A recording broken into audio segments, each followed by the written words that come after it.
That's enough. You're basically a stranger to us. Let's just throw you out into the yard. Please wait. I was grabbed by my arm and thrown out into the yard. As the window sash closed sharply in front of me, I felt the blood drain from my face in despair. Why? This isn't right. Could Ken and Jessica, my in-laws, really be serious about making me live out here in the yard? The door was locked from the inside, and I was at a loss. I thought about going back to my parents' house, but it was too far, and I didn't think I had enough money for the fare. As my mind went blank, the door suddenly opened. I hoped they had reconsidered, but the voice that came back was still as cold as ice. Here, eat this. Jessica handed me a box of cup of noodles that had been stored for emergencies. Seeing it placed on the ground in a cardboard box, I was convinced that they were serious. You've got to be kidding. Wait, please. My desperate pleas were futile, and the door was mercilessly closed in front of me. If something happens to me, they'll be the ones in trouble. Maybe if I throw this out, they'll feel compelled to give me real food. In a fit of rage, I thought about throwing away everything inside. I opened the cardboard box somewhat roughly and found it packed tightly with cup noodles. What the? One of them was half open. I hesitantly reached out and picked up the cup of noodles. Wait, this is... My name is Linda Taylor. I'm a homemaker in my 40s. For the past several decades, since I married my husband, there has been something that has always troubled me. That is, hey, Ken, I always tell you to pick up your clothes. The living room was a mess with clothes that my husband, Ken, had taken off just after coming home from work. Ken has a habit of changing his clothes as soon as he gets home from work and just leaving them on the floor. Even now, he was naked on the sofa, scrolling through his phone. And he was laughing out loud while streaming videos at high volume. Perhaps because I interrupted his relaxation time, Ken spoke in a tone that clearly showed he was annoyed. It's not a big deal. It's not bothering anyone. It bothers me. Huh? Why are you getting upset over something like this? No one likes a hysterical old lady these days. What are you going to do if you get even more wrinkles on your face? His unwarranted verbal abuse made me frown. Yes, I had grown completely weary of his condescending tone and attitude. But the problem wasn't just that. It's really a small thing. Just put your clothes in the laundry basket. Ugh, this is why I hate how nagging women can be. You're dependent on my earnings, yet do you realize you couldn't live properly without me? As Ken continued to complain, he suddenly raised his voice and called out to someone. Dad, Linda's telling me to pick up my clothes myself. Wait a minute. Since it's a detached house, it probably won't bother the neighbors like in an apartment, but the loud voice still echoed. Proving this, heavy footsteps approached from the hallway, and the living room door was swung open somewhat violently. It was my father-in-law, Ronald. Ronald growled in a low voice from his throat and glared at me with a sharp gaze. That's supposed to be your job. Then, like the sound of an explosion, his voice hit my eardrums. All I could do was shrink a little under his intimidating presence. Listen up. You married into this family, so you just need to obey your husband. That's how it is for women. Don't bother me or Ken with such trivial matters. I'm sorry. At this point, all I could do was bow my head and apologize. Ken looked on, grinning at me. Ken's dad, Ronald, is a very traditional, old-school man. Whenever I try to talk about household chores or Ken's behavior, he would snap, "You don't need to think about that."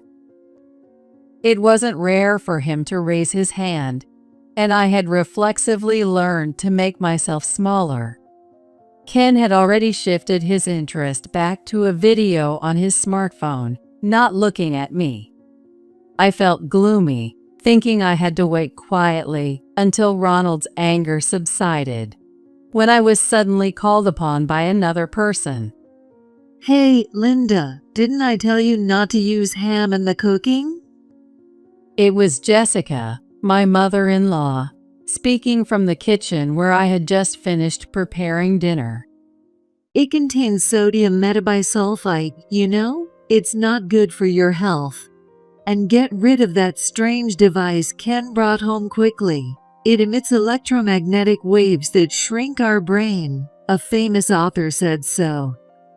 Jessica wasn't like Ken, who twisted logic, nor was she like Ronald, who yelled.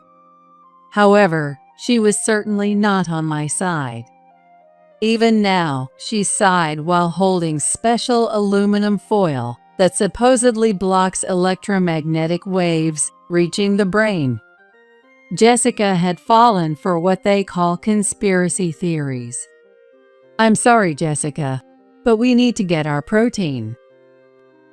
There you go again. Where is the fish from? Did you check the source? And the additives too? Jessica was overly sensitive to the effects of electromagnetic waves and harmful food additives. Because of this, cooking took much more effort than usual. Jessica would check every ingredient on food labels and restrict their use in cooking.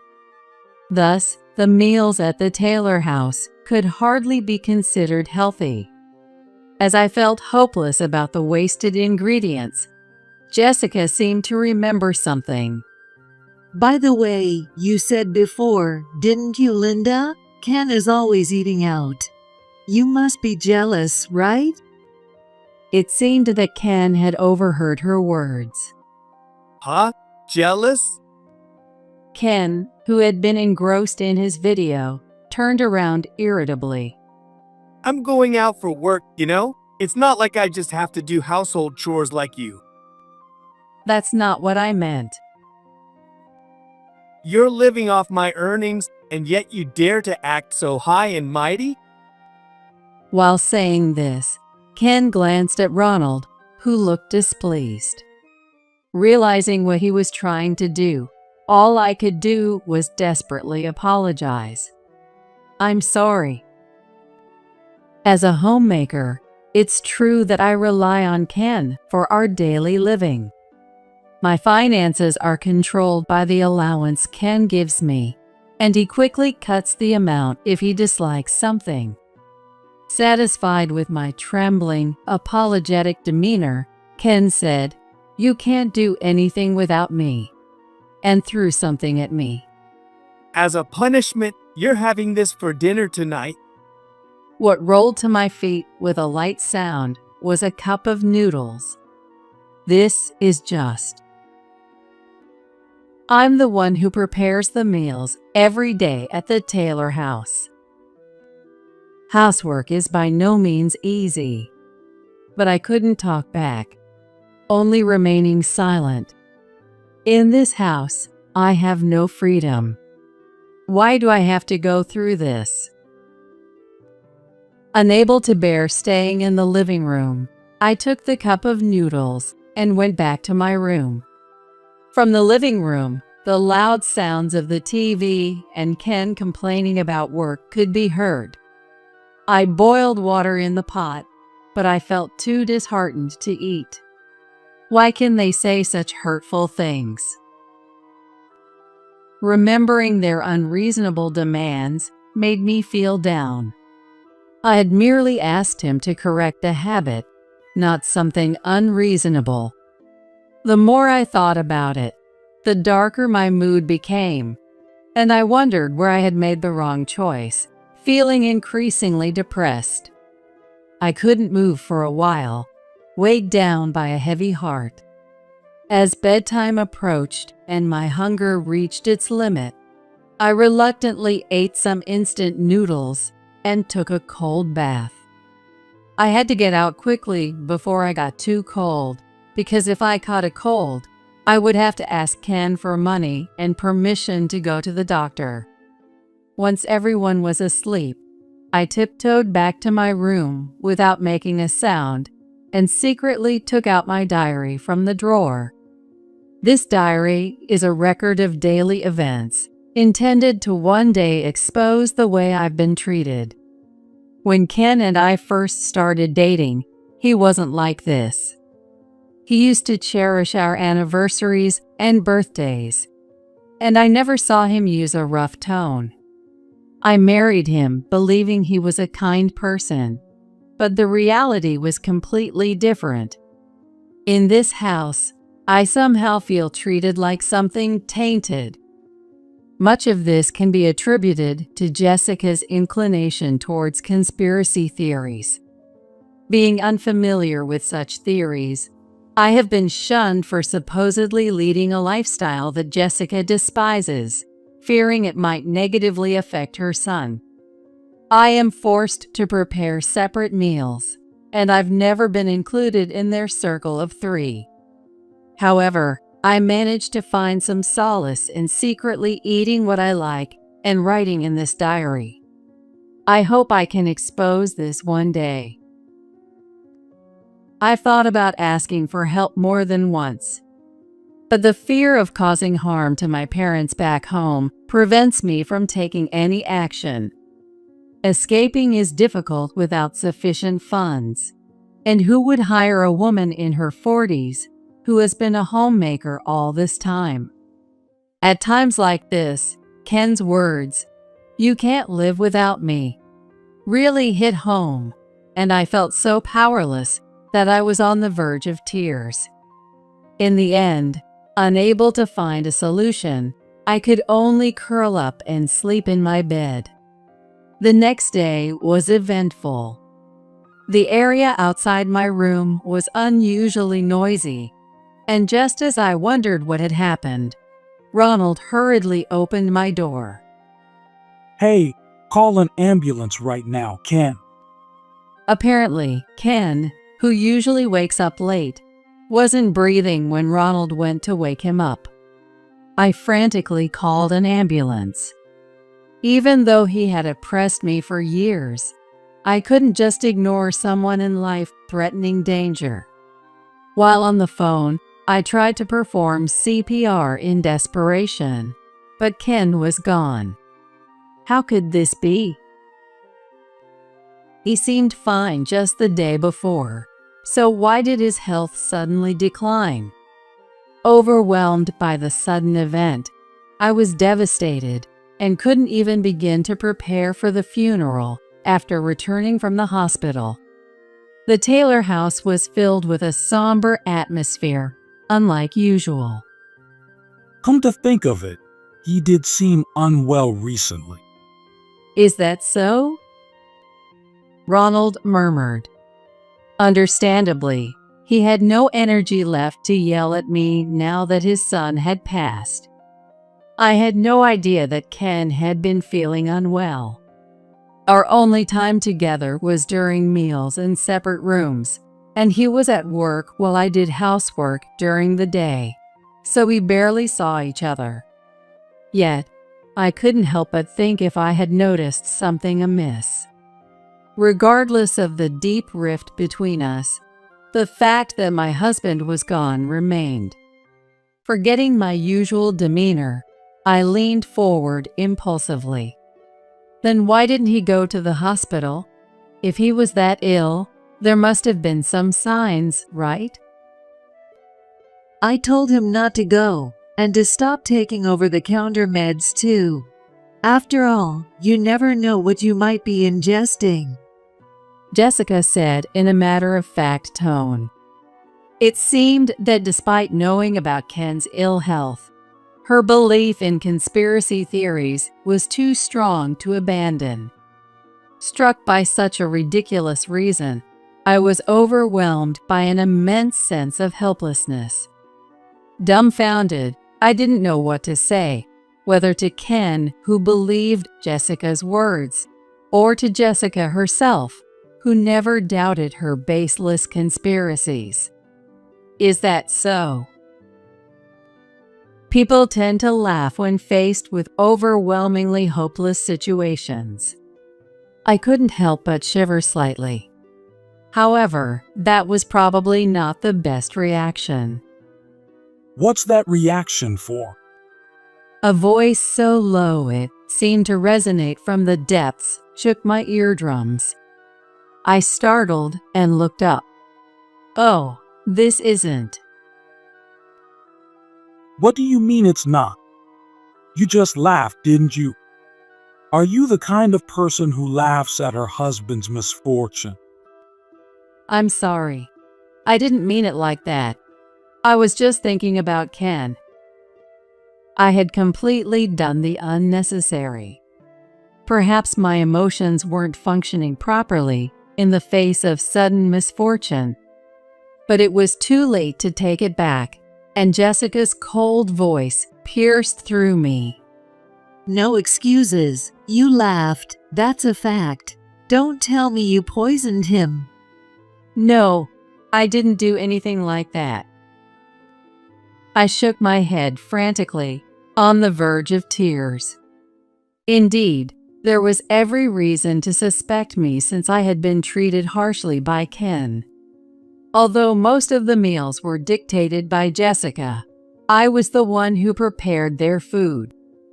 That's enough. Without Ken, you're nothing more than a stranger. Let's just throw you out in the yard. Exactly. Don't think you can ever come back inside. Please wait. Ronald grabbed my arm, and I was literally thrown out into the yard. The window sash snapped shut in front of me, and I felt the color drain from my face in despair. Why? This isn't right. Living in the yard was no joke. The door was locked from the inside, and I panicked, wondering if they were serious. How could I expose them if I couldn't even retrieve my diary? I thought about going back to my parents' house, but it was a considerable distance from here. I doubted I had enough money for transportation. As my mind went blank, wondering what to do, the door suddenly opened. Jessica? Throwing me out into the yard wouldn't look good to the neighbors either. Hoping she had reconsidered, I asked expectantly, but the voice that returned was still as cold as ice. Don't call me so casually. After all, it would be troublesome for us if something happened. Here, eat this. It's full of additives, though. And what was handed to me was a box of instant noodles that had been stored for emergencies. Seeing it placed on the ground in a cardboard box, I was convinced that they were serious. You must be kidding. Please wait. After all, there was no way to boil water or a kitchen in the yard, so eating properly was out of the question. But my desperate pleas were in vain, and the door was mercilessly closed in front of me. I stood there dumbfounded for a moment. But as time passed, I began to feel anger boiling up from within. I can't stand this anymore. What had I done to deserve this? It was true that laughing was my mistake. But they won't listen to a word I say. They don't even try to hear me out. They have never been. There was no freedom for me here. Anything they didn't want was simply eliminated. Talking was useless with someone who had no intention of listening. If something happens to me, they'll be in trouble. Maybe if I throw this out, they might be inclined to give me proper food. In frustration, I thought about throwing out all the contents of the instant noodles. It seemed wasteful, but continuing to live on instant noodles was out of the question. As I opened the cardboard box somewhat roughly, I found the packed noodles. Wait, this one's open. There was just one, the lid halfway open. I clenched my fist, a bad feeling gripping me. Could this also be one of their ways to harass me? Tentatively, I reached out and picked up the cup of noodles. As I fully opened the half-open lid, instead of the dried noodles and toppings, there was a small black device and a piece of notepaper inside. What is this? I unfolded the notepaper. The letter said, "I'm truly sorry for the long hardship." Unclosed is a voice recorder. Please take this evidence to the police. Also, the envelope contains some money for you. Use it to live freely. This is. The note was on elegant wisteria stationery, with neat handwriting done with a pen. I had seen it only a few times, but it was unmistakably Jessica's handwriting. Inside the envelope were 5 $100 bills, and similarly, envelopes, each containing $500, were stuffed into the small gaps of the cup noodles packed in the cardboard box. Additionally, some contained accusations detailing the domestic behaviors of Ronald and Ken. Before I knew it, I felt as if I had been pushed from behind, and I found myself running to the nearby police station. Please help me. Breathing heavily and barefoot, the officers immediately responded to my appearance. As they read the accusation and listened to my story, their expressions darkened rapidly. I explained how I had been thrown out into the yard and was unable to enter the house or go back to my parents' home. Considering these factors, they judged it to be an urgent issue. The officer, with a serious look, patted my shoulder reassuringly. This is terrible. Linda, you've done well. Can you lead us to your house? Yes. A turning point had finally come in my days of near despair. The days of being oppressed by the Taylor family might just change. Filled with a faint hope, I returned home when suddenly a furious shout echoed from the entrance. What are you doing? It was Ronald's enraged voice. Then, a sharp sound like something being hit followed, and we hurriedly opened the front door. What happened? There, panting heavily, was Ronald, and Jessica, sitting on the floor clutching her reddened cheek. Ronald, blinded by anger, hadn't even noticed the arrival of the police. It was clear what had happened. Jessica. As I ran towards her with a scream-like shout, Jessica finally looked up, and the moment her vacant eyes caught me and the officer, she burst out laughing as if she couldn't hold it back any longer. Ha, ha. What happened, Jessica? Laughing at a time like this. Ken's gone, and now talking about divorce. Don't joke around. Amid the strange behavior of both, a crumpled divorce paper lay on the floor. Could it be that Jessica had confronted him with it? She had always been submissive to Ronald, never seeming to defy him. Laughing hysterically as if she had gone mad, Ronald raised his hand to strike. Stop. but a quick-moving officer restrained him by locking his arms. Only then did Ronald seem to realize that the police were present. As his complexion turned pale, Jessica started laughing again. Ha ha. What really happened, Jessica? Her increasingly unusual demeanor left us all frozen, unable to move. I tentatively called out, trying to gauge the situation. Jessica, flushed with excitement and still smiling, blurted out, Finally, it's over for you. What do you mean? Ronald, receiving an empty stare, squeezed out a voice as if shaken. Not giving Ronald a moment to compose himself, Jessica continued. Right now, you can't move, can you? You want to hit me, but you can't, right? Do you know why? Because that officer over there has more power than you. Linda and I have felt the same way you feel now for a long time. What? I've been waiting for this day to come for so long. I was too shocked to form coherent words. The statement Jessica had just made was clearly considerate of me. Jessica suddenly stopped laughing, and her face went blank. You always do this. If something displeases you, you raise your hand immediately, and you're not satisfied unless others behave exactly as you want. Dialogue is out of the question. You think it's only natural for those weaker than you to follow your commands, and for you to be supported by others.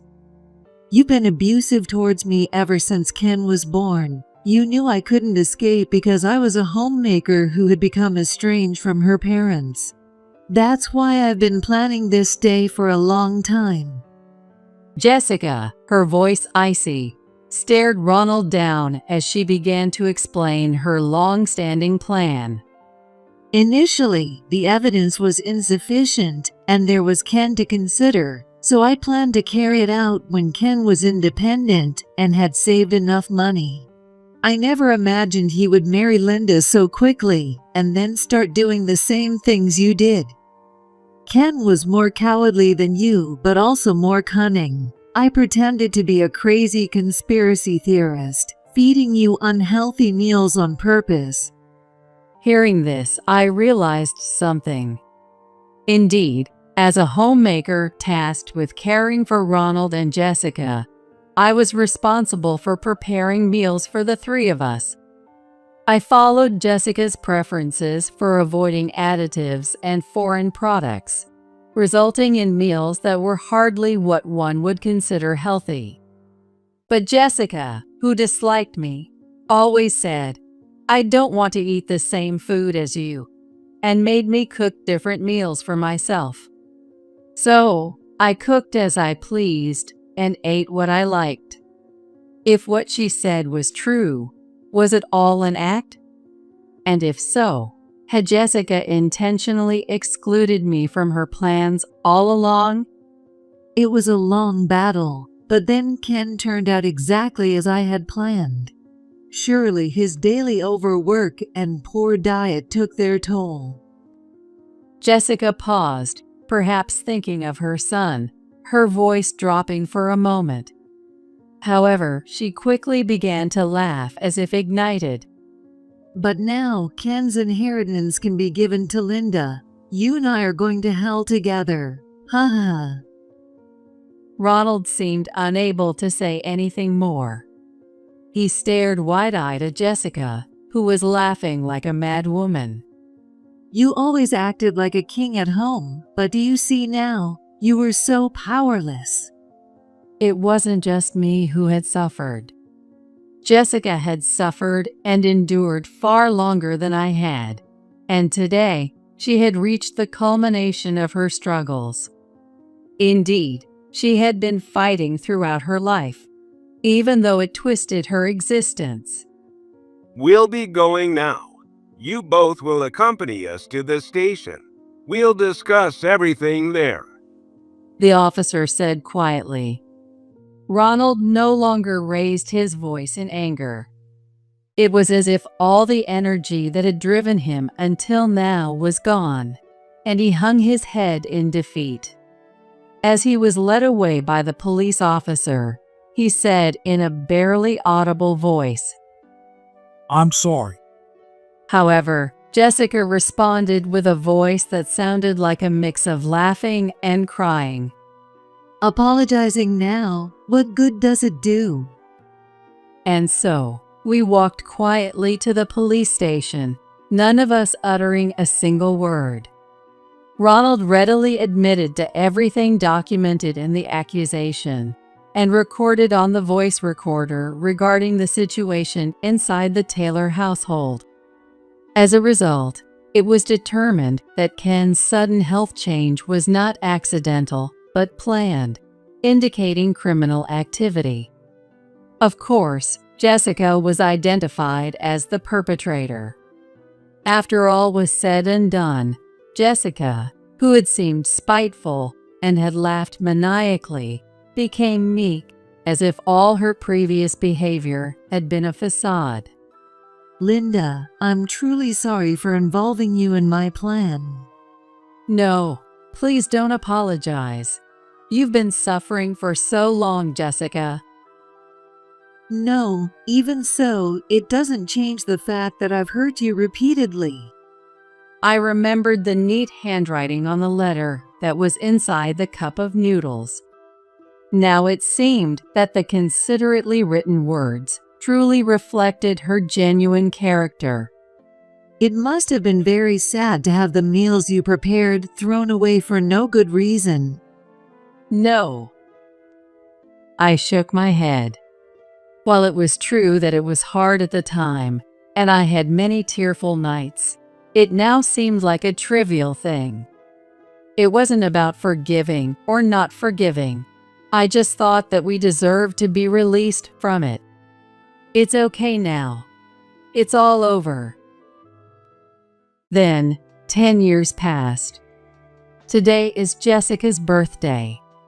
Since then, having gathered the courage to start working, I was fortunate to find a warm workplace and am leading an independent life. And today, I had quietly saved up some of my salary to take Jessica on a little trip. Look, Jessica, the wisteria flowers are beautiful. After the events at the Taylor household settled down, Jessica had fallen ill. Pushing her wheelchair, which had become essential for her mobility, we walked under an arch bursting with magnificent wisteria blossoms. Yes, they are beautiful. Jessica seemed to be enjoying this thoughtful trip. After all that had happened with the Taylor family, I had decided to support Jessica. Now, she is an important part of my family. We care for each other, share words, and sometimes enjoy moments of interaction like this. Jessica, I have a special birthday cake prepared. Let's eat it together when we get back to the hotel. Thank you. I'm looking forward to it. We chatted as we slowly walked under the wisteria flowers, visiting nearby boutiques and tourist shops. Jessica seemed to be enjoying the trip, so it was safe to say it was a great success. We have our freedom now, and we do what we want, following our hearts. While hoping days like these would continue, I began to hum, "Happy birthday to you,"